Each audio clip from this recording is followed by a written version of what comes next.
Have you ever heard a story with fearless rebels, dramatic battles, and daring escapes? That's exactly what happened during the Cuban Revolution. Yes, the revolution was like a real-life action movie. Imagine Fidel Castro leading a band of rebels to overthrow a powerful dictator like Batista. It was a time of incredible change. Right. And it was not just about battles and escapes. It was about transforming a whole country, Cuba.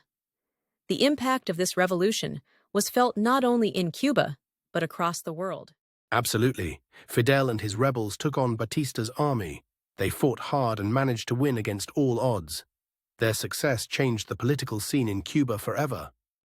And think of the daring escapes they made, sneaking past Batista's soldiers, hiding in the mountains, and yet they kept fighting and growing stronger. Exactly. Their courage and determination are inspiring.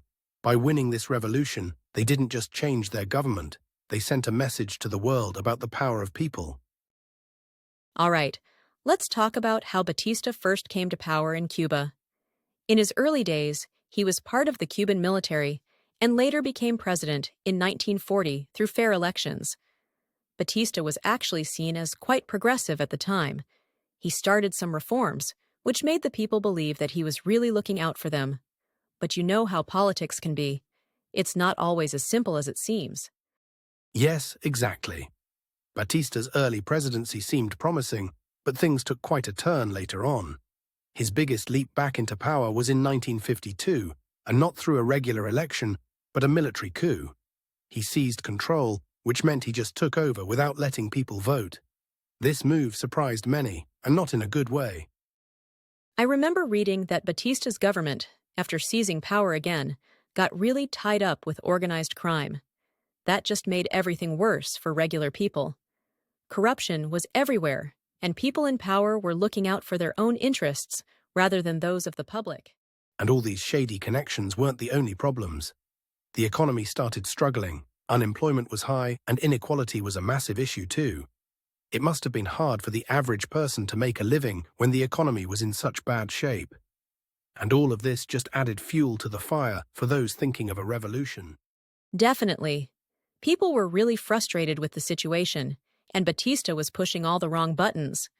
The promise of positive changes from his initial presidency was overshadowed by corruption and misuse of power. It's no wonder dissatisfaction was growing. That growing discontent played a big part in setting the stage for what came later. Yeah, for sure. Batista's actions created all sorts of problems, and the economic struggles made it even easier for revolutionary ideas to gain support. I guess it was only a matter of time before someone would step up and try to change things. In Cuba's case, that someone was Fidel Castro, but that's another story for later. So, let's talk about how Fidel Castro went from being a young lawyer to a revolutionary leader. It all started when he saw what was happening under Batista's rule. Fidel was frustrated with the corruption and inequality in Cuba, but instead of just accepting it, he decided to do something about it. That's when he began to think of a bigger plan to change things in Cuba. Exactly. Fidel Castro wasn't just a lawyer, he was a man with a vision. Things really took off with the Moncada barracks attack. This was the first major move against Batista. Fidel and his group tried to seize the barracks to start a revolution. Although it failed, it showed his determination and courage. The action made Fidel a hero for many Cubans who wanted change. Even though they lost the battle, they started something bigger. True. The Moncada attack didn't go as planned, but it put Fidel Castro in the spotlight. He was captured after the attack, and during his trial, he made a famous speech. Instead of just defending himself, he used the chance to talk about the problems in Cuba and why Batista's regime was harmful. That speech made people listen to him and believe in his ideas for a fairer country. And that's how his reputation grew, right? People started to see him as a voice for justice. After he got out of prison, he didn't stop. He formed the 26th of July movement, named after the date of the Moncada attack. It was all about standing up to Batista and making Cuba better. The movement gained more support over time, drawing in people who were fed up with the situation in the country. Yes, the 26th of July movement became a symbol of resistance against Batista. It unified people from different walks of life, all aiming for a free and fair Cuba. The movement had clear goals to get rid of corruption and give power back to the people. Fidel's leadership was crucial here, as he knew how to rally people around those ideals. Absolutely, and it set the stage for what came next. People were inspired by Fidel's determination and ability to bring people together for a common cause. The seeds of revolution were sown, and as more people joined, they moved closer to their goal of removing Batista from power. With the 26th of July movement, Fidel Castro showed that change was possible if people stood together. Have you heard about the Grandma? That's the boat Fidel and his group took to return to Cuba. It was supposed to carry much fewer people, but they crammed about 82 on board for this daring journey. Right, and it landed way off schedule. They were under such stress, sneaking into Cuba like that.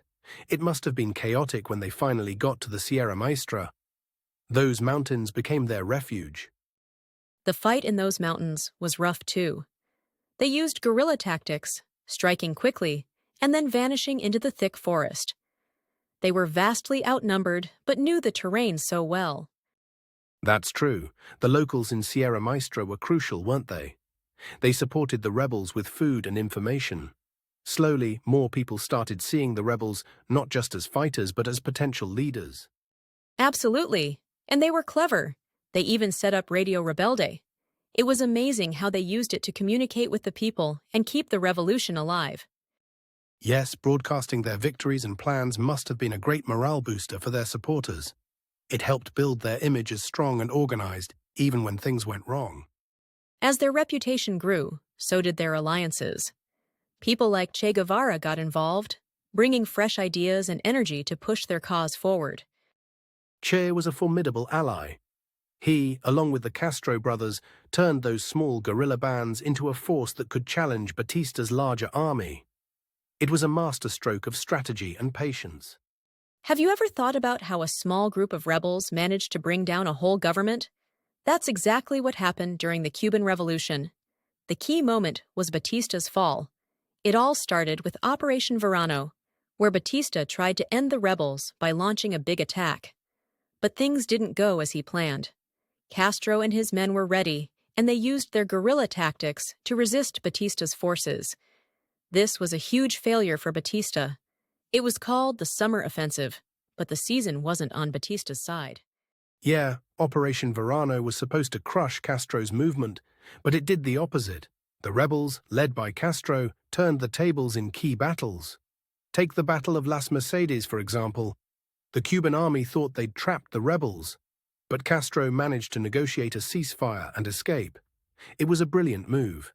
Every time Batista's men tried to hit hard, Castro and his men slipped away, regrouped, and hit back even harder. These victories gave the rebels more confidence and more support from the Cuban people, who were tired of Batista's rule. Exactly. And Santa Clara was another decisive battle. It wasn't just a military win, it was a psychological blow to Batista. The city was symbolic, and its fall signaled that Batista's grip was weakening. Guevara and Cienfuegos led the charge, overwhelming Batista's troops. By the time the battle ended, Batista knew his days were numbered. He had lost the capital of Las Villas province, and the rebels were closing in. The news spread quickly, and it was a signal to everyone that things were changing. People were ready for something new, something different. Certainly, and after those key victories, Batista just couldn't hold on any longer. On New Year's Eve in 1958, he decided to flee the country. He left Cuba, taking along his closest allies and lots of money. It was quite an escape. When the people of Cuba woke up on January 1, 1959, it was a new year, but it was also a new beginning for Cuba. The rebels, with Castro at the helm, entered Havana triumphantly. The mood was one of hope and excitement. It marked the triumph of the revolution and the end of a regime that had caused so much suffering. So, when Fidel Castro took control, everything started to change fast in Cuba. They began taking over big businesses. That's right. Industries were soon nationalized. It was all about making the economy serve the people, not just big companies. But not everyone was happy about these changes, especially the United States. They were losing a lot of business. Exactly. The US did not like the nationalization at all. Plus, they were worried about having a communist country so close. Things got really tense between Cuba and the US. The US put an embargo in place, right? Yes, the embargo cut off trade, and it hurt Cuba's economy. And don't forget about the Bay of Pigs invasion. Ah, the failed attempt by Cuban exiles, backed by the US. It was supposed to overthrow Castro, but it didn't work out. True, it failed badly and just made things worse between the two countries.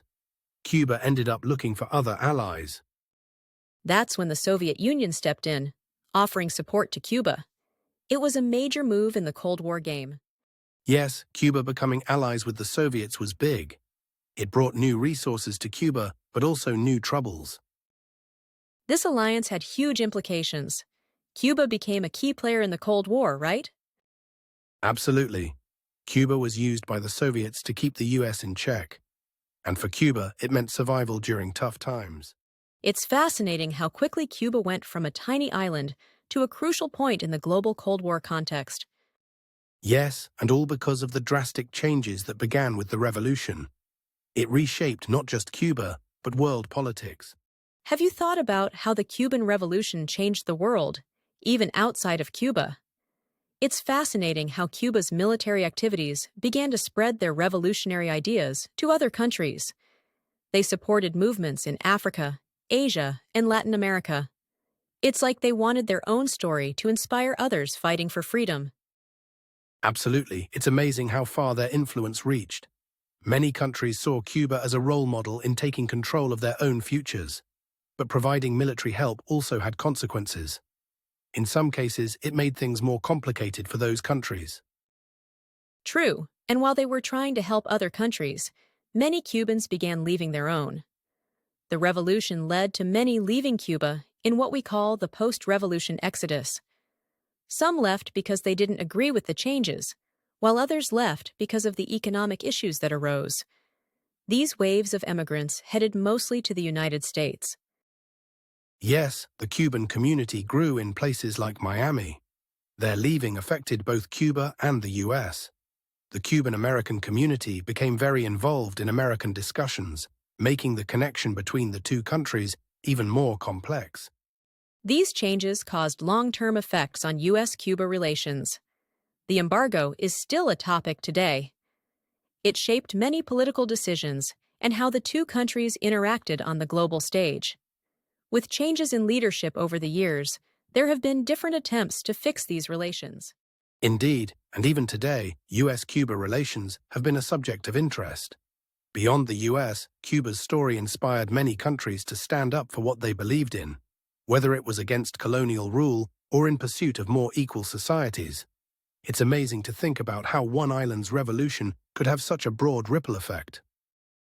Wow, the Cuban Revolution is such a fascinating story. It started with a small group of rebels and became a worldwide movement. Fidel Castro and his friends really changed Cuba and left a mark on history. Absolutely. It's amazing how they managed it. The fight must have been tough, but they didn't give up. The whole world watched as they overthrew Batista. And think about the impact. It influenced countries far beyond the Caribbean. I agree. It's interesting to think about how decisions from so long ago can still affect people's lives today. The Cuba-United States relationship, for example, is very important and complex, even now. The revolution really changed things, both in Cuba and around the globe. That's a great point. And speaking of history, dear listeners, we want to hear from you. Whose life story or historical event should we dive into next? Let us know in the comments below. Don't forget to like this podcast and subscribe to stay updated with our latest episodes.